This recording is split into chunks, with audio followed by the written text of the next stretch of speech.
This is Owl Talk, a Sigma Pi podcast featuring stories, news, updates, and more from the world of Sigma Pi Fraternity. Welcome back to another episode of the Owl Talk podcast. This week, we welcome back Dr. Matt Johnson from Theta Beta chapter at Saginaw Valley State University. Matt joined us just over a year ago in March 2025. He talked about what the research says regarding higher education.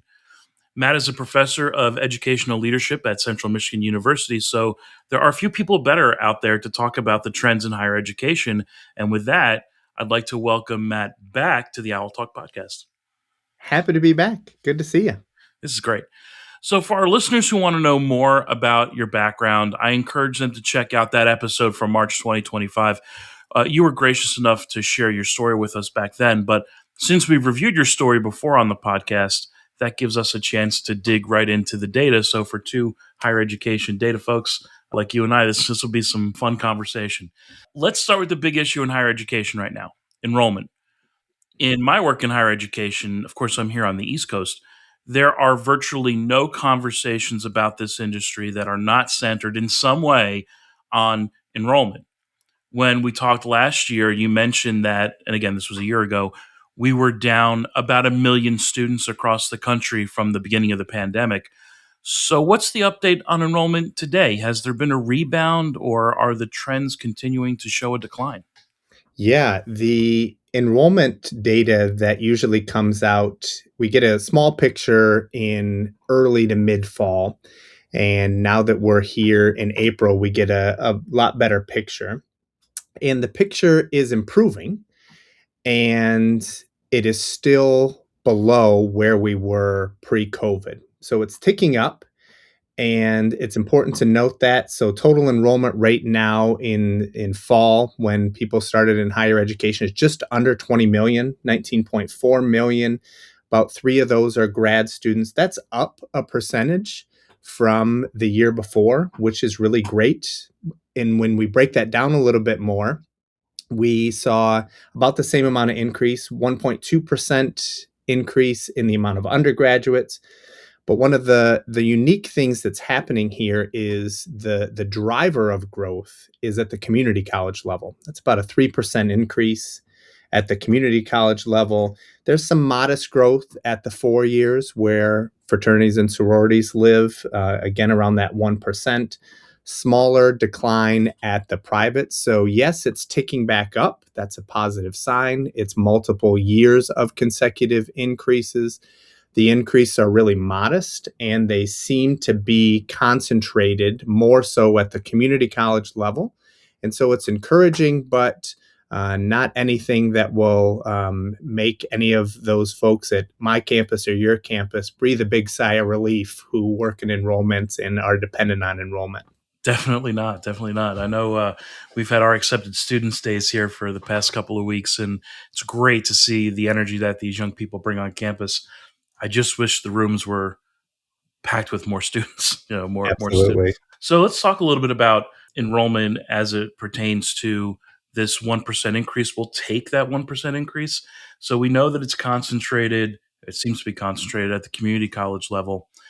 What does that mean for the future of higher education? There are a number of different data points I think that are really interesting in there. One that I think as we think about within Sigma Pi, what does enrollment for men look like?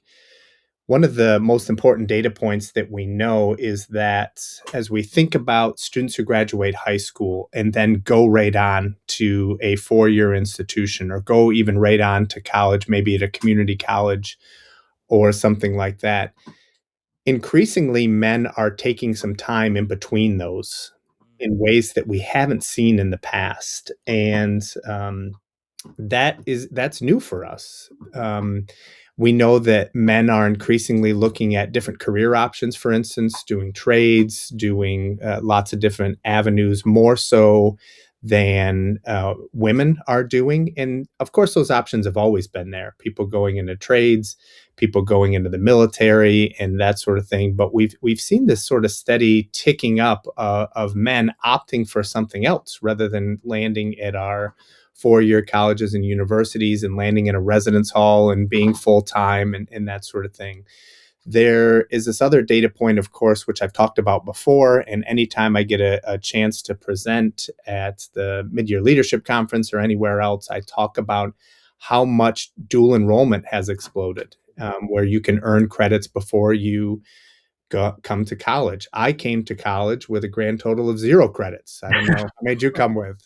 Same. Also Zero. zero. Yeah. Yep. And we didn't know anybody who came to college with credits. And now in my undergraduate class, I ask how many of you who are freshmen already have credits? And it's 80%.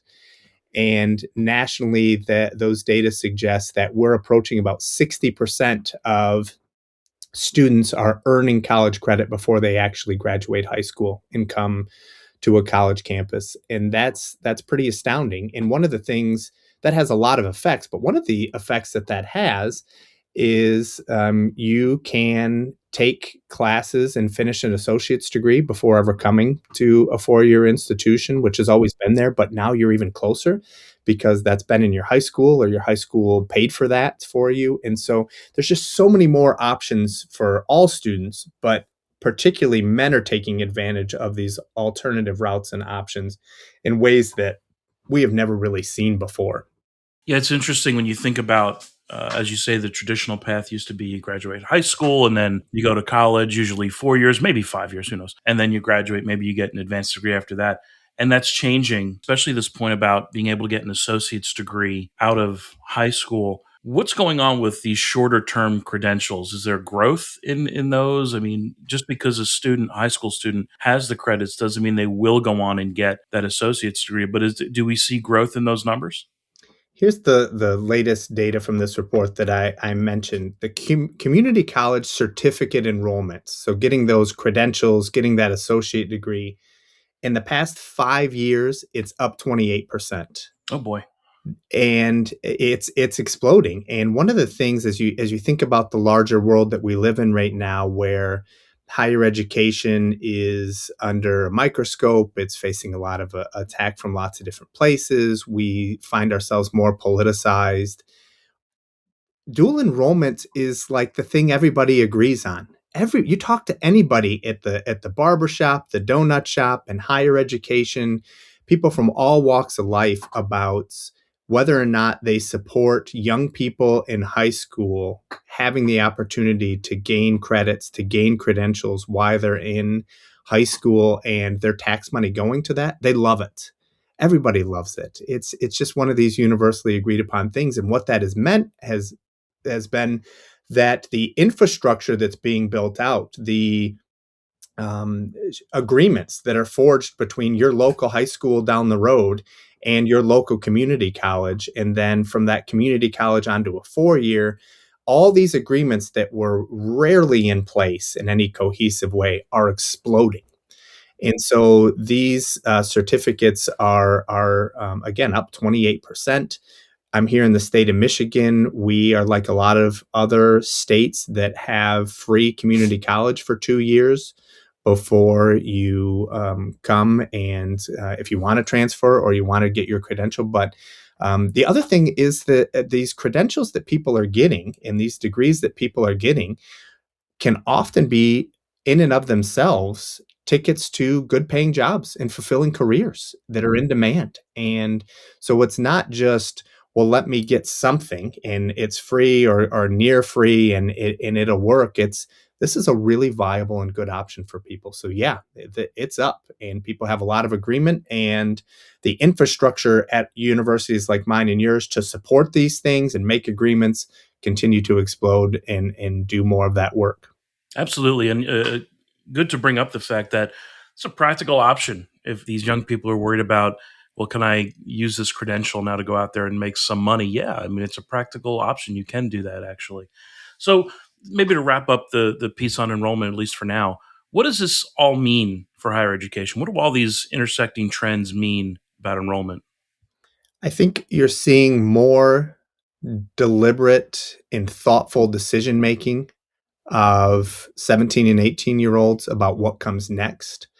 There are a lot more options, and we're seeing now that we've got a few years of lots of options and lots of agreements. You're seeing people pursue those options, particularly men. We're seeing pretty big differences in what men are choosing versus women are choosing right now in the larger 4-year higher education landscape. It's about 58% women, 42% men. There's a 16% gap there. And so you're seeing that. We're seeing people make intentional decisions around shorter pathways to degrees and credentials, cheaper or debt-free, pursuing debt-free options, stop-out friendly options where you don't have to go all 4 years. You can chunk that up in different ways. You can gain a credential, make some money, be in the workforce, and then go back to complete something or add something on or stack something, and lower credential or lower risk credential stacking. It's a much more of a piecemeal, deliberative option than it is a linear path that potentially you and I pursued and people pursued in the past. And men are taking advantage of that nonlinear path more so than women. Yeah, it's so different. It's so different from when we were in college. But that's the way the industry has advanced. I want to get back to this gender gap in a little bit, but maybe before we get there, I want to talk about one of the biggest topics for our peers. For myself, you're a professor, I'm a professor. There's no way around it. AI is all over campus. From my own experience, when the commercialized versions of AI first hit the market a few years ago, I would estimate 10 to 15% of my students used it to do the work for them or to have the AI scan their work. Today, this is a few years after AI has been widely adopted by the younger generation. I would argue that almost all students are using AI in one form or another, even if they don't realize it. Mhm. So, what does the data say about AI on college campuses? There's a really good report and pretty comprehensive report from Gallup and the Lumina Foundation that just came out a couple of months ago. And they partnered to try to get an understanding of what's the impact of AI on students in particular in higher ed. And there are a few data points in there that are interesting. It, like you said, and like my experience anecdotally, majority of students are using it, and there is only a small fraction of students who say they just never use it. They're not going to use it. They are ethically or morally opposed to it, or they just don't want to do it, or it's just not on their radar as something to do. That's a small percentage. That report I'm referencing, it's 1 out of 10 students. 90% are using it in some way. And I agree. You can't even open your Outlook email client without AI predictive text, canned responses coming back that you can edit. So even if you're not going out to a large language model to draft some content, you're still getting it some way, shape, or form. Um, so they're using it, and as someone who grades papers and you grade papers, you can just read it. You can see it from a mile away. Most students are saying that their institution is prohibiting the use of AI. About half of them are saying that the institution is coming down really hard on that. It's in terms of their coursework, but some of their courses are really embracing it and asking them to use it. But that, of course, is been a huge disruptor. There are, and we're just at the beginning of this. I saw a product being advertised a couple of weeks ago that is a browser extension that you can just add on to your browser. So when you're doing schoolwork and your learning management system, either all online or in an in-person, and you have some work to do out of class, it will just set, you just push the button and it will set and just do it. You don't have to toggle between screens, and it's just doing sort of stuff. Incredible. But this report, so we know people are using it. We know people are using it in not great ways. We know that there's a lot of potential to use it in really good ways. We're in this weird space. But there's a couple other things from this study that I think were really interesting. Half of students thought about changing their major because of what they think is coming from AI. Wow. Half of students said, I don't I'm reconsidering and thinking through my major and what I'm going to do because of the potential for AI. They are aware of AI being a disruptor and trying to understand what that looks like. 16% said they actually went through with it and Oh my changed their goodness. major because of Wow. AI. Wow. I hadn't seen those data before, and I was kind of shocked by that. Relevant to the fraternity, men twice as likely than women to report that they changed their major because of considerations related to AI, Fascinating. which I think is really interesting. The biggest major that people are shifting away from is the major that you and I growing up was like the surefire major was computer science. Yeah. Learn how to code and you'll always have a great job. There's such a need for coding. Computer science now, the number one major that people are drifting away from because of concerns of AI. That these won't be relevant skills. I won't be hired as much. And they're responding to what that looks like. The Washington Post just had an article on that. 8 to 10%, somewhere around an 8 to 10% drop last year in students majoring in computer science. So the disruption of AI, students feel it, they're anticipating it, they don't know what to do, they're thinking about what this means for their major and maybe switching, and a lot of them are. Another piece where I actually get excited about AI's usage is the number one way that students are using AI in the classroom, at least according to this report, is a study buddy. Asking them to break down difficult content, to say, here's everything that we've learned in this entrepreneurship class. Make a quiz for me. Help me study for the test. Summarize relevant points. Create a podcast. I'm about to go work out. Create a 30-minute podcast. And all these AI tools can do it really well. And I want to listen to that while I'm on the treadmill for 30 minutes. And that's how I'm going to study. And helping students study, I think there's a lot of potential for that rather than just outsourcing the answers and cutting and pasting stuff over. The AI as the study buddy is here to stay for the foreseeable future. And my hope is, of course, we can harness that to be really positive. But that's the most common way that students, at least according to this report, are using AI. Yeah, I do want to talk a little bit more about the future of AI on college campuses, but I'm just compelled to make a note because we are professors and we do grade papers, and you mentioned before. So for all the undergraduates listening, professors can tell when something's been put together by AI. I know that students don't think that's a thing, but when you read the volume of student work that most very engaged professors read, wow, it sticks out.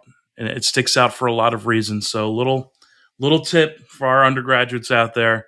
Don't think you're going to get away with it. Now, here's the problem, though, Matt. Of course, as you know, all it takes is one or two students to get away with it.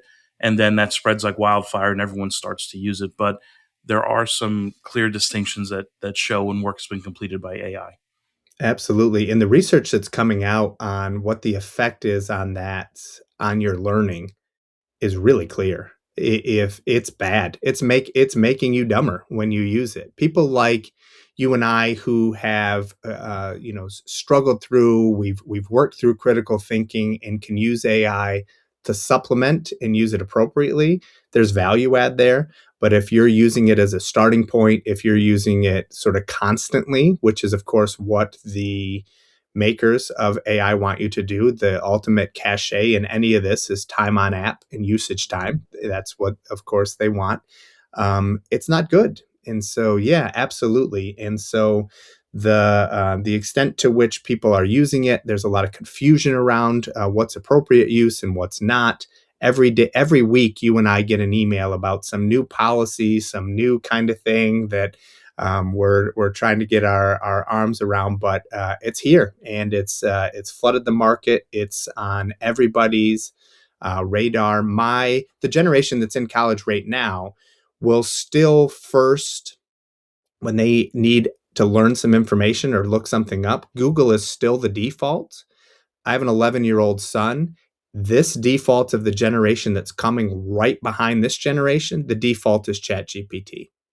So that's not just anecdote N of one from my kid. That's what the research is showing too. It's increasingly becoming the go-to, you and I probably remember Ask Jeeves or Yes, something like right. that, right? And then Yahoo, and then Uh, everybody was Googling. And we thought, well, nobody's going to ever get away from Google. In fact, it's become a verb. Google it. But now ChatGPT it is becoming the verb in much of the way that we saw these different iterations. So that's on the horizon as well. yeah, I was an Alta Vista searcher a Oh, long Alta time ago. Vista. I Yeah, you forgot remember about that? that one. Yeah. Another thing I'll bring up about AI, and then I just want to talk about just predictions on the future of AI because I've got my prediction. 30 years ago, I was a hobbyist website designer, which I know is odd for people to think about today because today you don't write code, you just use some predetermined script and push some buttons and voila, there's a website. But 30 years ago, I taught myself HTML and how you write Mm, this and how does changing this code make a difference on the web. And I have to tell you, with one of the small businesses that I own, we had a coding issue the other day, and the code is way more advanced than I've ever been able to learn. And I've stopped trying to learn new code. So look, I used two different AI systems to fix the coding problem, and they were able to figure out issues that I had no chance of ever figuring out, or I would have had to pay an engineer to come in and figure out the issue. But within, I would say, it was probably 2 hours of testing with the two AI systems, they fixed the code problem. And this was a few weeks ago, and that code problem has not popped up on our website again. It's been great. That is so powerful. And I bring it up to say that I think the future of AI, not just in higher education, but in general, is going to be consolidation for the purpose of monetization. I was so impressed with the amount of skill that the AI had when it came to creating code that I thought to myself, this is not going to be free forever. mhm, My suspicion, my prediction is that AI will commoditize. It will start to consolidate, not just because of what people might call the AI bubble, where there's all this electricity needed, all this power needed to make it work, but there's also no big revenue stream yet for AI. So mhm, there's papers that have been published in the last couple of months showing usage is sky high, but revenue is not. And mhm. even for the paid versions of Chat and Gemini and all the other ones, the revenue is not enough to cover the costs. So in my future world, AI still exists, particularly on college campuses, but it exists in smaller numbers and behind big paywalls. That's what I think our students are going to face in the future. Interesting. Yeah, I was a marketing major, and I see a lot of that too. I mean, it's all venture capital money right now. It's all investments. I mean, five stocks have propped up the Dow and the Nasdaq for the past, what, 2 years, Yeah, yeah. just exploding, and that's got to have a return to earth at some point. But there's big money in ed tech, and the sector of education, the extent to which ed tech can infiltrate that and colonize that is a big one, and they're going to continue to come for it with new tools and new mechanisms.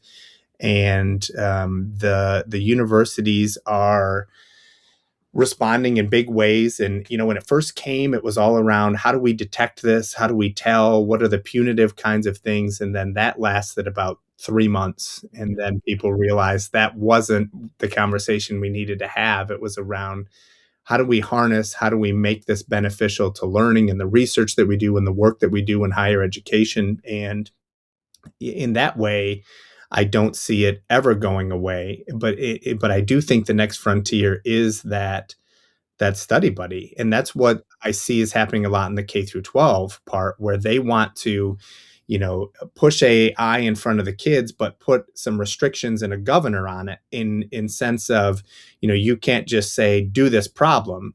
You say, do this problem, and it will say, okay, Garrett, that's my son, let's think about what you already know. What's your inclination of the first step to do? Would you do this or this first? And then he would respond, well, you might think to do that, but that's actually not what you want to do. Try doing the other thing first and see where that gets you, and let me know. That's the kind of thing I think that will be a little softer sell to people in education. And that's the work. That's where I see everything going, is an integrated, almost like a chat bot kind of homework help, but also being able to connect people to say, okay, Garrett, you're having trouble reducing fractions.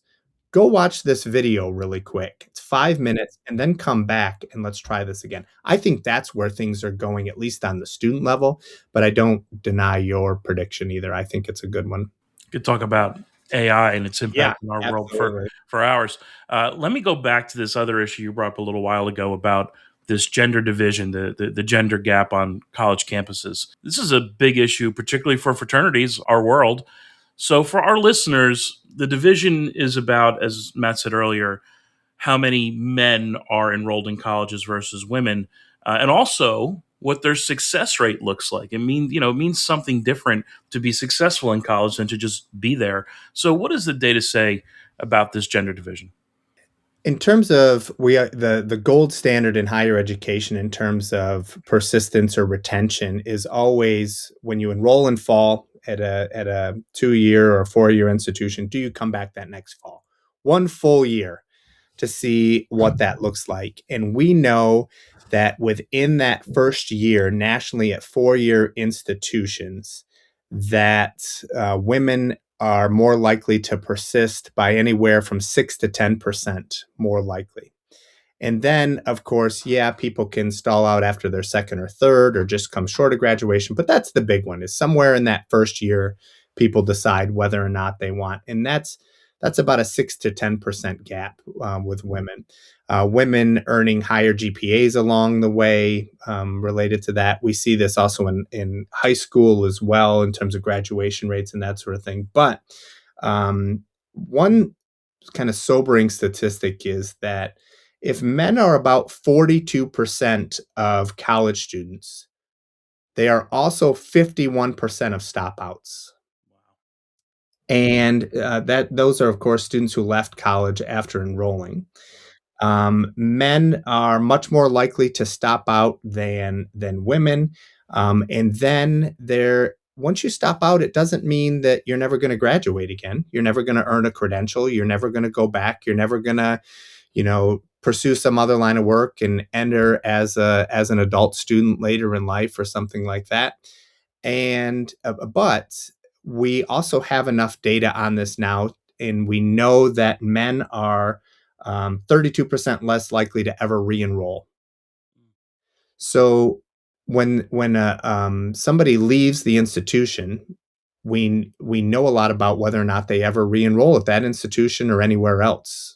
Both our institutions do a lot, and every institution does a lot to try to get those folks back to say, hey, you might have not had success, but here's a path to come back to the university. Almost every dismissal at Central Michigan University of somebody who gets dismissed for academic reasons gets a letter and gets talked to about what re-enrollment might look like at a later date. That's something relatively new that we have pursued, but we know that men are less likely to do that.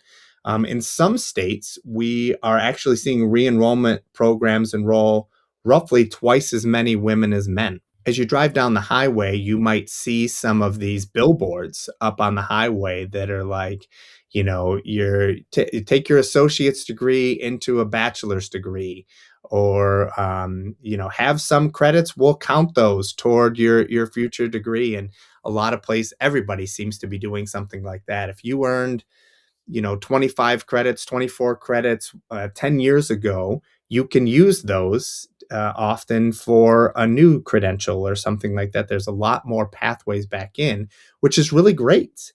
People should have lots of options for themselves, but we know that even in that sense, women are the ones more likely to take advantage of that versus men.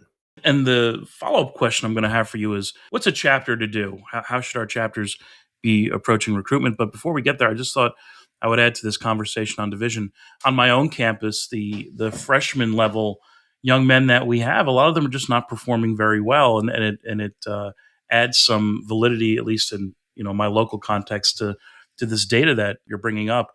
I do freshman, what we call first year advising on my campus. And this academic year that we're wrapping up here, more than prior years, I see young men failing general education classes. And because of that, they're transferring from our campus to the local community college, which, usually you think the transfer goes the other way. Or they're, as you suggest, they're just stopping. They're withdrawing from college entirely and taking their hand at the workforce. So that's a concerning evolution, if you will, of young men and their college experience, and concerning for fraternity volunteers for a variety of reasons, because the pool of young men that our chapters are recruiting from seems to be getting smaller.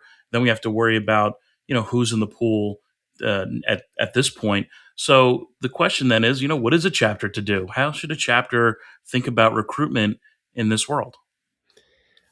I think the first question a lot of our chapters have to ask ourselves, and I remember asking myself that when I was Sage at our Theta Beta Saginaw Valley State chapter, and then when I was a leadership consultant and traveled around 34 different campuses.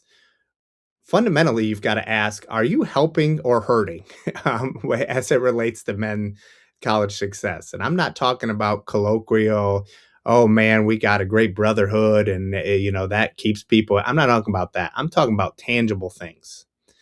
Are you helping people cultivate a sense of belonging, not just in their new member class, not just in your fraternity, but to the institution? Are you helping people adjust to college and show them the way of what it means to be successful in college? Are there clear accountability standards and mechanisms for when people fall below that? And are you able to help people? We know that the two biggest drivers of people in general leaving college are the two M's, money and mental health. Yeah, there are a lot of other things too, but those are the big ones. How are we helping men with their cost of dues, and are we auditing how much it costs to be there? Are we helping people manage their finances? Are we connecting people to scholarship opportunities and financial aid in ways that they wouldn't otherwise get maybe within the fraternity, in providing that support? And back to the original question, is the fraternity a positive effect on their mental health or a negative effect on their mental health, or a net zero? And if it's anything other than a positive effect, we have work to do. And that has to be an important thing that we do in the fraternity experience. I made the point in the first time I was on, which is there's no better organization on campus to provide holistic support to a young man of what it means to be successful in college and what it means to be a successful man than the fraternity. That's exactly what we do. Not that we're insular and we don't need any other resources on campus or anything like that, but that's exactly what we do. And we have to be thinking about that. And I think there are many fraternity and sorority experiences that go the opposite way in helping people in money and mental health and how to college and how to be successful. And of course, as it relates to recruitment, that's what you have to position yourself as. Lose all the stuff about the best brotherhood on campus, and that's all well and good, but that's a byproduct of doing the other stuff, right? That's the byproduct of getting all your other aspects of the fraternal experience in order, and be specific and be intentional and cultivate that within your organization. And again, there's easy ways to determine this. If your retention rate of men is lower than the retention rate of unaffiliated men at your institution, you got something going on, right? You can find out. This is publicly available data. Go to your institution and see what the retention rate is from year 1 to year 2. And if it's not broken down by men versus women, simply write an email and ask your director of institutional research about it. And if the stop out rate for men of the unaffiliated folks is 28% and you're at 40%, you got to have a reckoning of what that means. If your GPA of first year men at your institution is lower or is higher than what you have in the fraternity, you got some problems. And that's where I think you have to start. Because if you're not doing any better than the average and you're having a worse effect, that's where I think you have to start your conversations. For the undergraduates listening, look, I've been volunteering for a long time. I encourage you, go back and rewind this episode a couple of minutes and listen to this again. It's critical advice, great advice on what you should be thinking about to bring in the next generation of your chapter. And if we're missing these points, I really do get concerned about what recruitment looks like for our chapters in the future. One other thing maybe to bring up before we wrap it up here. I know just yesterday there was some new research published from Gallup about young men and religion. What did that say? Yeah, this is kind of a bonus. If you've made it this far in the episode, you get a unique bonus data point, which is what we call religiosity, how much you feel identify as a religious person, is growing pretty considerably among college students, but pretty considerably among college age men. There's a new report that came out that said there's a big uptick in the last 2 years. This actually just came out yesterday, this report. It's from Gallup. 42% of men say religion is very important to them. That's up from 28% 2 years ago. That's a 14% jump in 2 years of young men, 18 to 29, saying that religion is really important to them. For the longest time, we've heard about people were, to quote REM, losing their religion. We're becoming less religious overall. There's all kinds of books when you go through the airport on it. We all know all about it. Many of us grew up going to church who no longer find themselves going to church, but a 14% increase in 2 years is a big one. What's really kind of interesting about that, I think, is that women of the same age flatlined, still at 30%. And that 42% of men saying that religion is really important to them, that's a 25-year high. Going to worship services more, identifying as such. What that means for the fraternity, I don't quite know because I've only had about 20 hours to think that through. But I do think that it does point toward this larger implication around people wanting to be connected to something greater than themselves, seeking meaning in higher power and seeking purpose. And even though we are, not a religious organization, those same tenets of higher power and dedication to something bigger than yourself, it seems like that is a really close alignment in another opportunity for fraternities to support the journey that men are on in more religious connection. And those things don't have to be at odds at all. We can do Bible studies. We can do prayer. We can do all those kinds of things for lots of different religions and people, and we can make space for all that sort of stuff. But I do think that larger purpose and people seeking meaning and people seeking connection is an important indicator that we ought to be thinking more about as a fraternity. It's something we can provide that you can't get by joining the community service club or the snowboarders club. And I have to just add a little of my own personal experience on this one. The undergraduates in my chapter, we've got 61 guys right now. This past fall, they started a Bible study. And yeah, the first one I went to had 10 guys there, and it was great. They had a really good conversation. The next one I went to, there might have been 14 or 15 guys. The last one I went to, there were about 20 guys there. They've continued it throughout the entire academic year. Some of those guys have been baptized in whatever denomination they got baptized in. Other ones have already made plans to join the church next year when the next cycle comes up. This is real. I mean, this is a relatively small chapter in a small private school in New Jersey. And I can tell you from when I was traveling the country as Grand Sage, we have chapters that do Bible study down south on a fairly regular basis. And I think this is an interesting one. I want to keep an eye on this and see what does it mean for us in the future. Absolutely. I love that anecdote. This was great. Before I ask you for any final parting words, I just want to say thank you again. And for our listeners, particularly the undergrads, I encourage you to go back and listen to some of this data because maybe you don't see it every day around you, but it is around you on your college campuses. That's where the research comes from. So with that, Matt, do you have any final parting words for the listeners?